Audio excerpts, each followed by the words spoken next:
Che, ¿estás listo para meterte de lleno en el fascinante mundo de las obligaciones? Prepárate para una masterclass que te va a dejar recontra claro cómo funcionan. Exacto. Hoy vamos a desmenuzar qué es una obligación en el derecho argentino.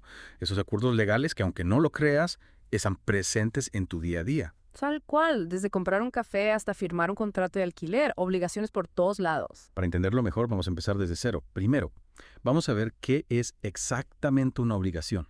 ¿Qué decís? ¿Te parece? Dale, buenísimo. Mira, imagínate que una obligación es como un acuerdo invisible, pero con fuerza legal, ¿viste? Donde una persona, el acreedor, tiene el derecho de exigirle a otra, el deudor, que haga algo específico. O sea, que hay un derecho de un lado y una obligación del otro. Y esto siempre tiene que ver con plata. No, no necesariamente. La obligación no siempre tiene que ver con guita. Puede ser la entrega de una cosa, laborar en algo o incluso abstenerse de hacer algo. Claro, como cuando le encargas a un albañil que te levante una pared. Exacto. Ahí tenés un ejemplo clarísimo de una obligación. El albañil se obliga a hacer el trabajo y yo me obligo a pagarle. Tal cual. Ahora, para que esta receta legal funcione, hacen falta algunos ingredientes clave. Como en la cocina. Sí, más o menos. Primero, tenemos los sujetos de la obligación. El acreedor, que es el que tiene derecho a exigir, y el deudor, que es el que debe cumplir. ¿Está ahí? Bastante sencillo. Pero cualquiera puede ser acreedor o deudor. Buena pregunta. Para que una obligación sea válida, los sujetos deben tener capacidad legal. Algo así como la mayoría de edad en el mundo legal. Sí, algo así. Imagínate que si sos menor de edad, no podés firmar un contrato por tu cuenta, necesitas el ok de tus viejos o tutores. Lo mismo pasa en el derecho. No cualquiera puede asumir obligaciones. Entiendo.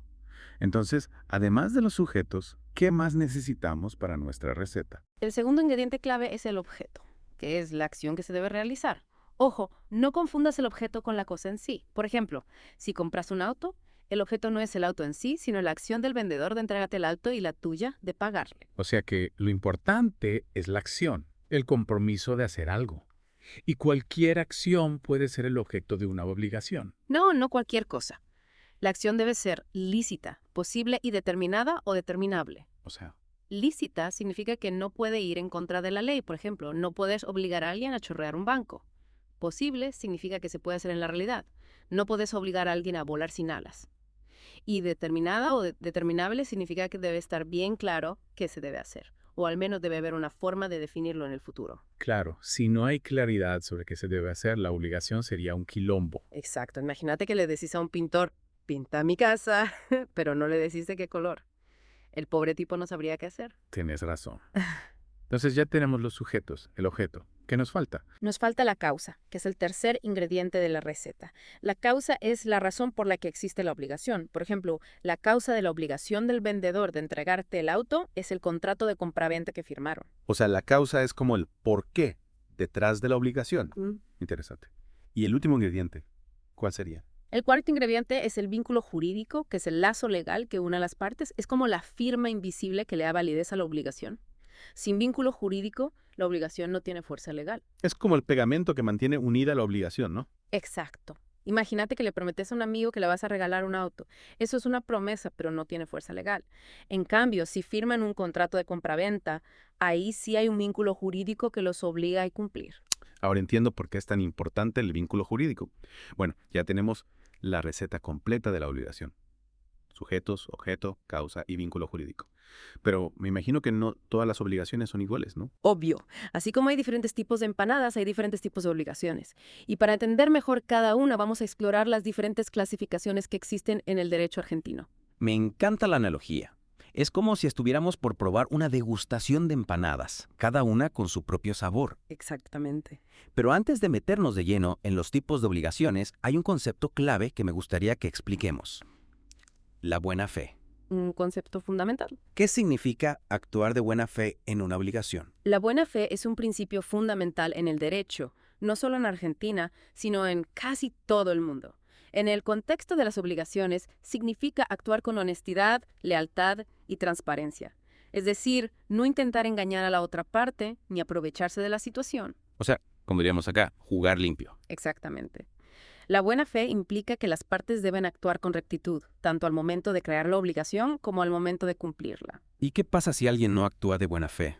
¿Hay alguna consecuencia? Y sí, por supuesto. Si se comprueba que una de las partes actuó de mala fe, la otra parte puede pedir que se anule la obligación o incluso reclamar una indemnización por los daños sufridos. Es bueno saber que hay consecuencias para los que se hacen los vivos. Siempre. Ahora sí, me parece que estamos listos para entrarnos en el fascinante mundo de los tipos de obligaciones. ¿Qué te parece? Arrancamos. Dale, vamos a eso. Empecemos por una clasificación básica. Las obligaciones divisibles e indivisibles. Suena interesante. ¿Me explicas de qué se trata? Mira, una obligación divisible es aquella que se puede cumplir por partes sin que pierda su esencia. Imagínate que le debes 100 pesos a un amigo. Puedes pagarle en 2 cuotas de 50 pesos sin afectar la naturaleza de la deuda. Claro, la deuda sigue siendo la misma, solo cambia la forma de pagarla. ¿Y las indivisibles? Una obligación indivisible es aquella que no se puede cumplir por partes sin afectar su esencia. Imagínate que le debes a tu amigo una bicicleta. No puedes darle la mitad de la bicicleta y decirle que después le das la otra mitad. Claro, la bicicleta perdería su función si la dividís. Entonces, la divisibilidad o indivisibilidad depende de la naturaleza de la obligación. Exactamente. Depende de si la prestación se puede fraccionar sin perder su sentido. Ahora, hablemos de otra clasificación. Las obligaciones con pluralidad de sujetos. Esto ocurre cuando hay más de un acreedor o deudor involucrado. ¿Y esto cómo funciona? Cada uno tiene que pagar o cobrar su parte por separado. Depende. Hay 2 tipos principales. Las obligaciones mancomunadas y las obligaciones solidarias. A ver, En las mancomunadas, la deuda o el crédito se divide en partes iguales entre los deudores o acreedores. Cada uno solo puede reclamar o pagar su parte. O sea, como si fueran deudas o créditos individuales. Y las solidarias. En las obligaciones solidarias, cada acreedor puede exigir la totalidad de la deuda a cualquiera de los deudores, y cada deudor está obligado a pagar la totalidad de la deuda a cualquiera de los acreedores. Ah, entiendo. Es como si la deuda fuera compartida entre los deudores y cualquiera de ellos puede ser responsable por el total. Exacto. Esto le da al acreedor mayor seguridad de que va a cobrar su deuda. Ahora, pasemos a otra clasificación fundamental. Las obligaciones de dar, hacer y no hacer. esas ya me suenan un poco más familiares. ¿Me puedes un ejemplo de cada una? Dale. Una obligación de dar consiste en entregar una cosa, por ejemplo, la entrega de un auto o una casa. Una obligación de hacer implica realizar una actividad, como pintar una casa o reparar un electrodoméstico. Y una obligación de no hacer implica abstenerse de realizar una acción, por ejemplo, no construir un edificio más alto de lo permitido o no competir con una empresa durante un tiempo determinado. Ya veo. Cada tipo de obligación define una acción específica, dar, hacer o no hacer. Tal cual. Y estas son las categorías básicas, pero existen otras clasificaciones más específicas, como las obligaciones alternativas y las facultativas. Me intriga. Cuéntame un poco más sobre ellas. Bueno, en una obligación alternativa, el deudor tiene la opción de cumplir con una entre varias prestaciones. Imagínate que te deben un auto o una moto. El deudor puede elegir cuál de las 2 cosas te entrega, pero no está obligado a darte ambas. Es como elegir entre 2 opciones en un menú. ¿Y las facultativas? En una obligación facultativa hay una prestación principal y una o más prestaciones accesorias. El acreedor solo puede exigir la principal, pero el deudor puede liberarse cumpliendo con alguna de las accesorias. Imagínate que te deben 100 pesos, pero el deudor tiene la facultad de liberarse entregándote un cuadro. Entiendo. Es como si el deudor tuviera una carta comodín para saldar su deuda. Exacto. La facultad le da al deudor una alternativa para cumplir con su obligación. Ahora, hablemos de 2 modalidades que afectan la exigibilidad de la obligación: el plazo y la condición. ¿Qué significan el plazo y la condición en una obligación? El plazo es un periodo de tiempo que se establece para el cumplimiento de la obligación.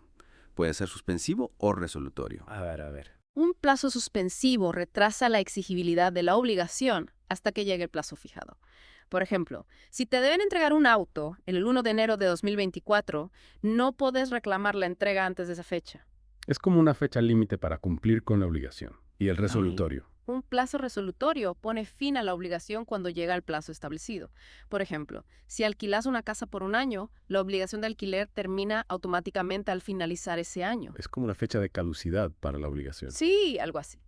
Ahora, la condición es un evento futuro e incierto del cual depende la existencia o el fin de la obligación. También puede ser suspensiva o resolutoria. Dame un ejemplo de condición suspensiva. Imagínate que alguien te dice: te voy a regalar un auto si sale el sol mañana. La obligación de regalar el auto depende de que salga el sol mañana, un evento futuro e incierto. Si sale el sol, se cumple la obligación. Si no sale, la obligación no existe. Es como una apuesta. Y la resolutoria. Imagínate que alguien te dice, te presto mi casa hasta que te recibas de abogado. La obligación de prestarte la casa termina cuando te recibís de abogado, un evento futuro e incierto. Entiendo. El plazo y la condición agregan un factor de incertidumbre a la obligación. Tal cual. Y por último, hablemos de las obligaciones de medio y de resultado. ¿Cuál es la diferencia entre estas dos? En una obligación de medio, el deudor se compromete a poner todos los medios a su alcance para lograr un resultado, pero no garantiza que lo va a conseguir. Por ejemplo, un médico se obliga a brindarte la mejor atención médica, pero no puede garantizarte que te vas a curar. Es un compromiso de hacer lo mejor posible. ¿Y la de resultado? En una obligación de resultado, el deudor se compromete a lograr un resultado específico. Por ejemplo, un constructor se obliga a entregarte una casa terminada en una fecha determinada. Es un compromiso de llegar a la meta. Exacto. En este caso, si el deudor no logra el resultado prometido, es responsable, a menos que pueda demostrar que fue por causas ajenas a su voluntad, como un terremoto o una inundación. ¡Wow! ¡Cuánta información! Siento que ya tengo una base mucho más sólida para entender el mundo de las obligaciones. Me alegro. Pero me imagino que todavía hay mucho por explorar, ¿no? Tienes razón. Recién estamos empezando a arañar la superficie. En la próxima parte de nuestro Deep Dive vamos a profundizar en otros aspectos clave de las obligaciones, como los intereses, la mora y las formas en que se extinguen las obligaciones. Genial. Ya estoy ansioso por seguir aprendiendo sobre este tema tan importante. Nos vemos en la próxima. Hasta la próxima. Larga vez, ¿te acordás? Hablamos de los elementos básicos de las obligaciones, los sujetos, el objeto, la causa, el vínculo jurídico. Sí, me acuerdo. Vimos algunas clasificaciones importantes también, como las obligaciones divisibles e indivisibles, las mancomunadas y solidarias, y las de dar, hacer y no hacer. ¿Te suena? Sí, claro. Fue una clase magistral, la verdad. Qué bueno que te haya gustado. Pero me quedé pensando en algo que mencionaste al pasar. Los intereses. Me imagino que este tema es clave cuando hablamos de obligaciones que involucran dinero, ¿no? Obvio, los intereses son como el alquiler del dinero. Es el precio que se paga por usar la plata de otra persona durante un tiempo. Entonces, si pido un préstamo al banco, los intereses serían como el costo de usar esa plata hasta que la devuelva. Exactamente. Y así como hay distintos tipos de alquileres, también hay distintos tipos de intereses. Acá en Argentina, los más comunes son los compensatorios, los punitorios y los moratorios. A ver, contame un poco más sobre cada uno. Me interesa entender bien la diferencia entre ellos. Yes, dale. Los intereses compensatorios son los que se pactan entre las partes como retribución por el uso del capital ajeno. Por ejemplo, cuando pedís un préstamo, el banco te cobra un interés compensatorio por prestarte esa guita. Es como el precio por el servicio de prestarme la plata, ¿no? Exactamente. Es la compensación por el uso del capital del banco. Ahora, los intereses punitorios son una especie de multa que se establece para cuando el deudor no cumple con su obligación en tiempo y forma. Ah, entiendo. Es como un incentivo para que el deudor no se retrase en el pago. ¿Y qué pasa con los intereses moratorios? Los intereses moratorios se generan cuando el deudor se atrasa en el pago. Son una forma de compensar al acreedor por el perjuicio que le causa la demora. O sea que si me atraso en pagar el alquiler, además del alquiler en sí, tendría que pagar intereses moratorios al dueño de la casa. Tal cual. Los intereses moratorios son una consecuencia del atraso en el pago. Ahora sí, me quedó clarísima la diferencia entre los tres tipos de intereses. Che, y una pregunta, ¿qué pasa si se cobran intereses sobre los intereses? ¿Es legal eso? Esa práctica se llama anatocismo y en general está prohibida en Argentina. La ley busca proteger al deudor de una acumulación excesiva de intereses. Me parece justo.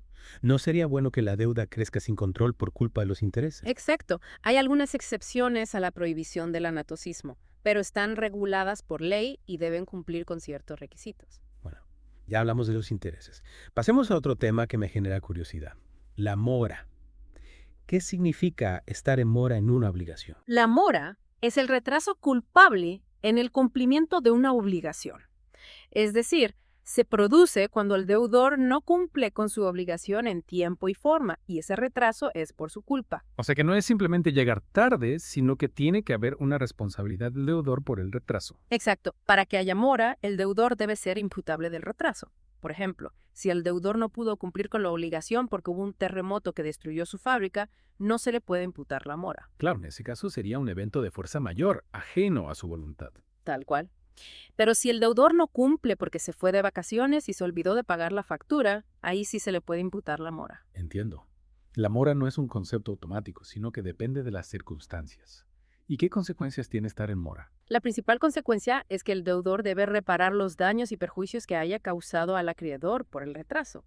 Esto puede incluir el pago de intereses moratorios, la indemnización por las pérdidas sufridas por el acreedor o incluso la resolución del contrato si el incumplimiento es muy grave. O sea que la mora puede salir cara. Sí, por eso es importante que el deudor cumpla con sus obligaciones en tiempo y forma para evitar incurrir en mora y sus consecuencias. Ahora entiendo por qué es tan importante la puntualidad en las obligaciones. Che, cambiando de tema, me gustaría que hablemos de cómo se extinguen las obligaciones. ¿Cómo llega el the end a una obligación? Mira, las obligaciones pueden extinguirse por diversas causas, algunas naturales y otras que dependen de la voluntad de las partes. ¿Me explicas la diferencia? Dale. Una causa natural de extinción es el pago. Cuando el deudor cumple con la prestación debida, la obligación se extingue automáticamente. Es la forma más lógica y deseable de terminar una obligación, ¿no? Por supuesto. Otra causa natural es la imposibilidad de cumplimiento, que ocurre cuando se hace imposible cumplir con la prestación por causas ajenas a la voluntad del deudor. Por ejemplo, si la cosa que se debía entregar se destruye en un incendio. Exactamente. Ahí no hay culpa del deudor. Y otra causa natural es la prescripción, que es la extinción de la obligación por el transcurso del tiempo. La ley establece plazos de prescripción para distintos tipos de obligaciones, y si el acreedor no reclama su derecho dentro de esos plazos, la obligación se extingue. Es como una especie de caducidad de la obligación. Muy bien. Ahora, las causas de extinción que dependen de la voluntad de las partes son más variadas. Una de las más comunes es la novación, que es la sustitución de una obligación por otra. ¿Cómo sería eso? Imagínate que tenés una deuda con un amigo, pero acuerdan que en vez de pagarle con dinero le vas a pintar la casa. Ahí estarían novando la obligación original por una nueva. Ah, claro. Es como un remake de la obligación. Interesante. ¿Y qué otras causas existen? Otra causa es la compensación, que se produce cuando dos personas son acreedoras y deudoras recíprocamente. En este caso, las deudas se extinguen hasta el monto concurrente. Es como un toma y daca de deudas. Exactamente. También está la confusión que ocurre cuando la calidad de acreedor y deudor se reúne en una misma persona. Por ejemplo, si Juan le debe guita a Pedro, pero Pedro fallece y Juan hereda todos sus bienes, la deuda se extingue por confusión. Es como si el acreedor y el deudor se fusionaran en una sola persona. Exacto. Otra causa es la transacción, que es un acuerdo entre las partes para poner fin a un juicio o a una incertidumbre sobre el derecho. Es como una negociación para evitar ir a juicio. Tal cual.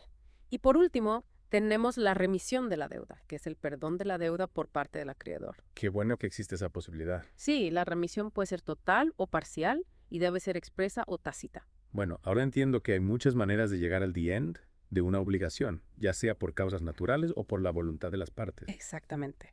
Y es importante conocer estas causas para poder manejar nuestras obligaciones de manera eficiente y evitar problemas legales. Pero hay dos conceptos que a veces generan confusión, la prescripción y la caducidad. ¿Querés que los charlemos? Vale, sí. A veces esos términos legales me suenan un poco a trabalenguas. ¿Podrías explicarme la diferencia? Claro que sí. Tanto la prescripción como la caducidad son formas de extinción de derechos por el transcurso del tiempo, pero hay una diferencia clave. La prescripción extingue la acción, es decir, el derecho a reclamar judicialmente el cumplimiento de la obligación, mientras que la caducidad extingue el derecho mismo. O sea, en la prescripción perdés el camino para reclamar, pero el derecho sigue existiendo, mientras que la caducidad perdés el derecho en sí mismo. Exactamente. Es una distinción sutil pero importante. Por ejemplo, si Juan le debe guita a Pedro y Pedro no le reclama el pago durante el plazo de prescripción que dice la ley, Pedro pierde el derecho a demandar a Juan por esa deuda, pero la deuda en sí misma sigue existiendo. Entonces, si Juan, por algún motivo, decide pagarle a Pedro, después de vencido el plazo de prescripción, Pedro estaría obligado a aceptar el pago. No necesariamente. Pedro podría negarse a recibir la plata, alegando que la acción para reclamar la deuda ha prescrito. Sin embargo, si Pedro acepta el pago, no podría luego reclamarlo de nuevo, ya que habría reconocido la existencia de la deuda. Interesante. Entonces, la prescripción no extingue la deuda en sí misma, sino la posibilidad de reclamarla judicialmente. Exactamente. En cambio, la caducidad extingue el derecho mismo. Por ejemplo, si una persona tiene derecho a reclamar una herencia y no lo hace dentro del plazo de caducidad que dice la ley, pierde el derecho a reclamar esa herencia y nadie más podrá reclamarla en su lugar. O sea, la caducidad es más radical que la prescripción. Así es. La caducidad opera de pleno derecho, sin necesidad de que nadie la alegue. En cambio, la prescripción debe ser alegada por la parte que se beneficia de ella. Entiendo. Entonces, es importante conocer los plazos de prescripción y caducidad para no perder nuestros derechos. Sin duda.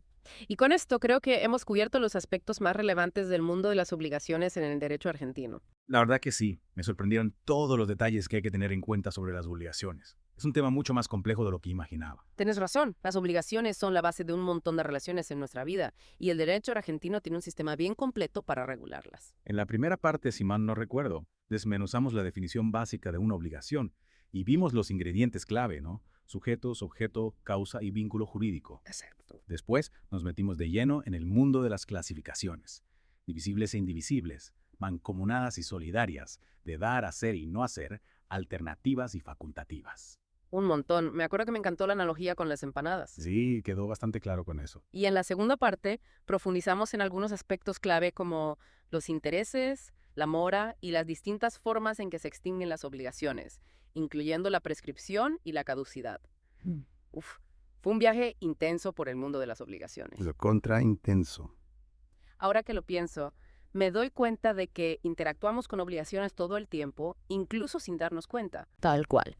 Desde que compramos un kilo de pan hasta que firmamos un contrato laboral, las obligaciones están presentes en casi todo lo que hacemos. Es verdad. Y ahora, gracias a este deep dive, las entiendo mucho mejor. Che, me queda una pregunta dando vueltas. ¿Crees que las obligaciones son siempre algo negativo? ¿O pueden tener también un aspecto positivo en nuestras vidas? Buena pregunta. Si bien a veces las obligaciones pueden parecer una carga, la verdad es que son esenciales para que la sociedad funcione. Imagínate un mundo sin obligaciones, donde nadie tuviera la responsabilidad de cumplir con sus compromisos. Sería un quilombo total. Tenés razón. Las obligaciones nos dan un marco de seguridad y previsibilidad. Nos permiten confiar en que los demás van a cumplir con su parte. Exacto. Las obligaciones, en el fondo, son una forma de organizar nuestras relaciones y construir una sociedad más justa y ordenada. Ahora lo veo desde otra perspectiva. Las obligaciones no son solo un conjunto de reglas legales, sino que son el pegamento que nos mantiene unidos como sociedad. Muy bien dicho. Y para ir cerrando, te dejo una reflexión. La próxima vez que te encuentres frente a una obligación, ya sea grande o pequeña, acuérdate que no solo estás cumpliendo con una norma legal, sino que también estás contribuyendo al buen funcionamiento de nuestra sociedad. Buenísimo. Me llevo esa idea. Muchas gracias por compartir tus conocimientos con nosotros. Ha sido una experiencia realmente enriquecedora. El placer fue mío. Espero que este deep dive les haya servido para comprender mejor el fascinante mundo de las obligaciones en el derecho argentino. Hasta la próxima.